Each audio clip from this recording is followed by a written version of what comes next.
Good morning. Today, 18th December 2024, Wednesday. Wisdom of Word of God morning ડિવોશનમાં આપ સર્વનો આવકાર કરવામાં આવે છે અને પ્રેમી સલામ પાઠવવામાં આવે છે. આજે સવારે આપણે નીતિવચનોના પુસ્તકમાં એનો 11મો અધ્યાય અને 31મી કલમ પર પ્રભુનું વચનમાં ટૂંકું મનન કરવા માગીએ છીએ. પ્રોવર્બ્સ ચેપ્ટર 11 વર્સ 31. અને પ્રભુનું વચન આપણને આ પ્રમાણે કહે છે, નેકીવાનોને પૃથ્વી પર બદલો મળશે તો દુષ્ટ તથા પાપીને બદલો મળશે તે કેટલું બધું ખાતરી ભરેલું છે.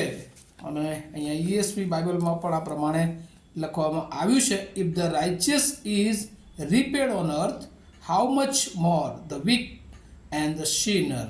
અને આ બહુ અગત્યની વાત પ્રભુ આપણને આજે સુલેમાનના નીતિવચનો જે આપણે અભ્યાસ કરી રહ્યા છે ત્યારે આપણને શીખવા માગે છે. અને તો ખાસ રિવાર્ડ એન્ડ પનિશમેન્ટ.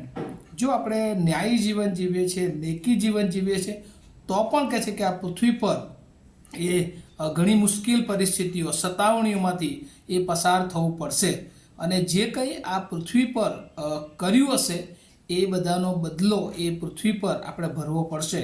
તો પછી જે લોકો દેવને ઓળખતા જ નથી, અનગોડલી વર્ગ છે, દુષ્ટ લોકો છે, તો એ લોકોને કેટલું વિશેષ એ બધી પરિસ્થિતિઓમાંથી પસાર થવું પડશે. કારણ કે ન્યાયકાળે પ્રભુ આવશે ત્યારે આ પૃથ્વી પર આ બધી બાબતોને છેલ્લો સમય જે સતાવણીનો સમય છે અને ત્યારે આ પરિસ્થિતિઓ થનાર છે. અને એટલે અહીંયા લખવામાં આવ્યું છે કે નેકીવાનોને પૃથ્વી પર બદલો મળશે, પણ એ સાથે સાથે ઘણું બધું કહે છે કે એ સહન કરવું પડશે. તો દુષ્ટ અને પાપીને બદલે મળશે તો કેટલું બધું ખાતરી ભરેલું છે. એટલે અહીંયા આપણને ઈશ્વર શીખવા માગે છે કે જે લોકો એ people who are on wrong path, જે લોકો ખોટા માર્ગ ઉપર છે, દુષ્ટના માર્ગ પર છે, ઈશ્વરને ન ગમતા એ બાબતોમાં એ માર્ગ પર આગળ ચાલી રહ્યા છે, એ લોકોને ખાસ પ્રકારની ચેતવણી છે. અને જે લોકો નેકી અને ન્યાયમાં છે, ચોક્કસ એમને થોડી સતાવણી, મુશ્કેલ પરિસ્થિતિઓ આવશે, પણ આખરે તે સ્વર્ગમાં પહોંચશે. એ બાબત અહીંયા શીખવવામાં આવી છે.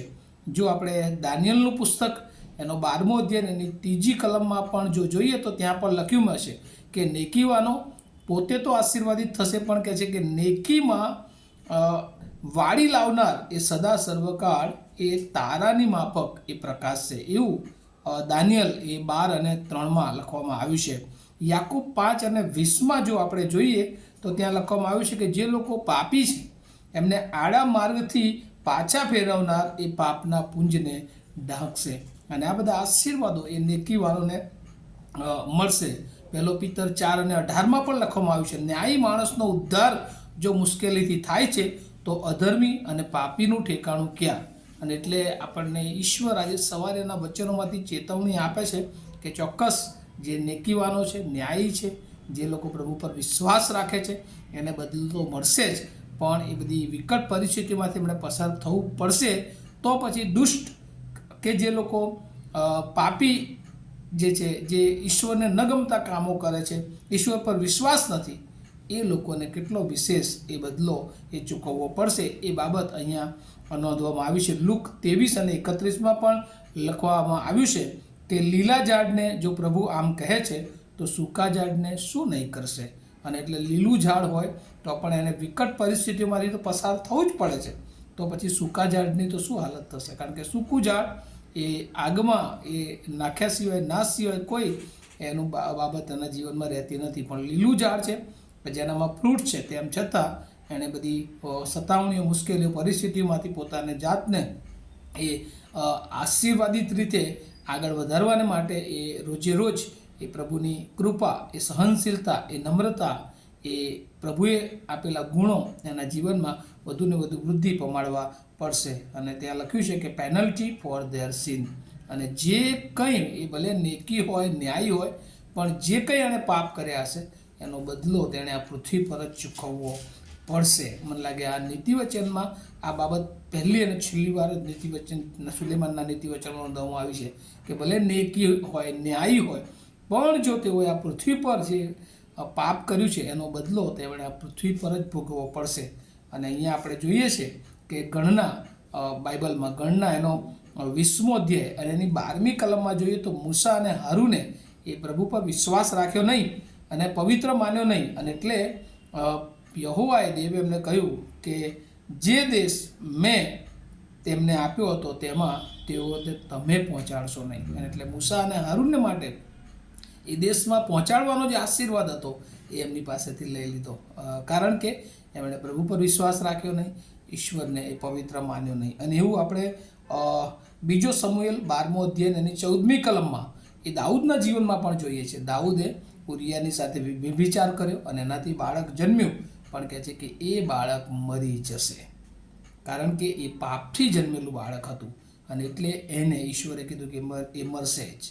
અને એ જ રીતે આપણે પ્રભુમાં ચાલીએ, બીકમાં ચાલીએ, ભયમાં ચાલીએ, પણ જે કંઈ આ પૃથ્વી પર આપણે દેવની વિરુદ્ધ કર્યું હશે એનો બદલો આ પૃથ્વી પર જ પ્રભુને એ ચૂકવવો પડશે. અને એટલા માટે આપણે ચેતી જઈએ. તો પછી જો આપણે નેકી હોય અને આવી પરિસ્થિતિ હોય તો જે રિયલી જે લોકો રોજ એ પાપમાં જીવન જીવે છે, દુષ્ટ જીવન જીવે છે, તેની પરિસ્થિતિ કેવી થશે. અને વાલાઓ, આજે સવારે પ્રભુ આપણને ચેતે છે કે આપણે ન્યાયી, નેકી અને પસ્તાવાના જીવનમાં હવે પછીના જીવનમાં પ્રભુ ચાહે છે કે પ્રભુ આપણને ચોક્કસ એ સ્વર્ગમાં લઈ જશે, પણ આ પૃથ્વી પર આપણે જે કંઈ પાપો કર્યા છે એનો બદલો આ પૃથ્વી પર જ આપણે આપવો પડશે. તો શા માટે આપણે આપણા પાપમાં વધારો કરીએ? અને એટલે અહીંયા લખ્યું છે નેકીવાળોને પૃથ્વી પર બદલો મળશે, તો દુષ્ટ અને પાપીને બદલો મળશે.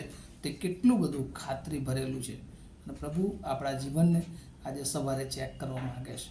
ઈસુ ખ્રિસ્તના જન્મના મહિનામાં થોડા વખત પછી હવે આપણે એ 25મી ડિસેમ્બર નાતાલની નજીક જઈ રહ્યા છીએ, ત્યારે પ્રભુ આપણને એ શુદ્ધતા, એ પવિત્રતા, એ પ્રેમ અને ઈશ્વર આપણા જીવનમાં રહેલા એક એક પાપોને કાઢીને આપણને એની નજદીક લઈ જવા માગે છે, કે જેથી ન્યાય કાળે આપણે ન્યાયી થઈએ અને આપણને પવિત્ર આત્મા મળે, કે જેથી કરીને આવતી તમામ મુશ્કેલીઓને આપણે એ પ્રભુના વિશ્વાસમાં સહન કરી શકીએ. અને સહન કરવાનું બળ પણ ઈશ્વર આપે છે, પણ જે ખોટું કરીએ છીએ એનો બદલો આ પૃથ્વી પર અચૂક મળે છે. આ વાત સમજવાના માટે એની કૃપા આપણને આપે. પ્રાર્થના કરીએ. અમારા જીવંત અને દયાળુ ઈશ્વર, અમે તમારો બહુ આભાર માનીએ છીએ, કેમ કે પ્રભુ તમે વચનો દ્વારા અમારા જીવનને પ્રભુ શુદ્ધ કરો છો, પવિત્ર કરો છો.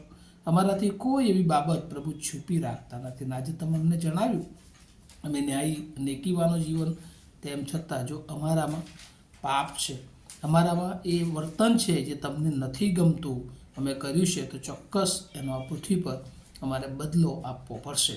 અને એ વાત સમજવાને માટે અને હવે પછીના જીવનમાં દુષ્ટતાથી દૂર રહેવાના માટે, પાપીઓ જીવનથી દૂર રહેવાના માટે અમને મદદ કરો. જે વાલાઓ સાંભળી રહ્યા છે એ દરેકને માટે પણ એ જ પસ્તાવિક હૃદય તમે આપો, એવી પ્રાર્થના ઈસુ પ્રભુના નામમાં સાંભળો, તેનો સ્વીકાર કરો. આમીન.